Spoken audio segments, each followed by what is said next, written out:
Það úrslit í Lengjubikarnum annað ár í röð. Hvernig líður menn að leika mútið Þór? Bara mjög vel sko. Við vorum með grunnatriðin upp á 10. Vorum mætti til leiks alveg frá fyrstu mínútu og hefur við genið það, þá erum við hörkulið. Það er bara þannig. Færið þið norður, hefur alltaf ekkert setið í ykkur? Nei, þetta er bara einfalt maður. Rútan, hún er bara góð. Og beint eftir leik aftur núna heim? Já, það verður bara góð stemning og gerum bara gott úr þessu. Alltaf gaman að taka svona ferð saman sem lið, þannig að bara gegja. Hvernig var bara að spila, það var kalt, en hvernig leiðir nú vellinum? Já, bara vel, eins og þú segir. Það er smá kalt í byrjun hálfleikana, svo bara hleypa maður þetta úr sér og smá harður völlurinn, en það er bara eins og þetta gerist. Bara gegja að fá að spila hérna við bara fínustu aðstæður, sko. Var eitthvað sem kom mér óvart í þessu leik?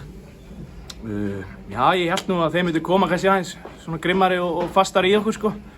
En við eiginlega bara slökktum í þeim bara alveg frá fyrstu mínútu með látum og vinna fyrsta og seinni og eins og ég segi, ef við gerum grunnandari vel, þá bara erum við hörku flottir, sko. Hvernig fannst markið? Taktu með þessi gegnum það?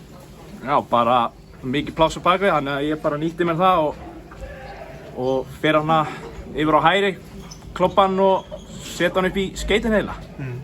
Bara gegja mark.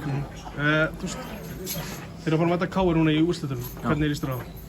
Það er bara hörkuleikur á móti hörkulið sem er vel þjálfað og við unnum þá í undanúrslitum í fyrra og eigum að hefna síðan í fyrra, þannig að bara keyra á þetta. Hvernig finnst þér Heimir hafa komið inn í þetta sem þjálfari? Bara gegja. Frá degi 1 finn ég alveg bara hversu góð þjálfari hann er, sko, og hann er bara sigurvegari, það er sem hann er og hann kemur með það bara strax inn í liðið og skipulag og bara geggjaður þjálfari. Hlakka til að vinna með honum í sumar. Takk fyrir og góða ferð heim. Yes, takk fyrir.